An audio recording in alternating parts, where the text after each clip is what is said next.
One more short video. నా దగ్గర ట్రిపాడ్ already ఇది ఉందన్నమాట, పాతది. ఇది అయితే పోయింది స్టాండ్, అందుకే కొత్తది ఆర్డర్ పెట్టుకున్నాను. అమెజాన్లో మంచి ఆఫర్స్ నడుస్తున్నాయి ఈ ట్రైపాడ్ మీద. నాకు వచ్చేసి ఇది $35 24K వచ్చింది.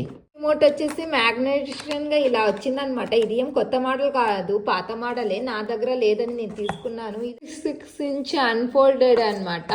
4 స్టెప్స్ వచ్చాయి. నా వీడియోస్ కోసం ఇది సరిపోతుందేమో, కుకింగ్కి కిచెన్కి. నేను షార్ట్ వీడియోస్ తీస్తున్నాను కాబట్టి నాకు సరిపోతుంది. సాఫ్ట్ వచ్చింది ఫోన్ పెట్టుకోవడానికి, కానీ బ్యాక్ సైడ్ ఫోన్కి క్రాక్ అవ్వకుండా, లైన్స్ పడకుండా స్టిక్ అయితే నాకు బాగా నచ్చింది అనమాట. దీంట్లో 2 కలర్స్ ఉన్నాయి, బ్లాక్ అండ్ వైట్. నేనైతే బ్లాక్ తీసుకున్నాను. ఇది ఆఫర్ నడుస్తూ ఉంది. ఎవరికైనా లింక్ లైక్ దిస్ వీడియో అనుకుంటాను. ఈ ట్రైపాడ్ ఎవరికైనా కావాలంటే లింక్ అడగండి కామెంట్లో. Thanks for watching. Like, share and subscribe. Bye.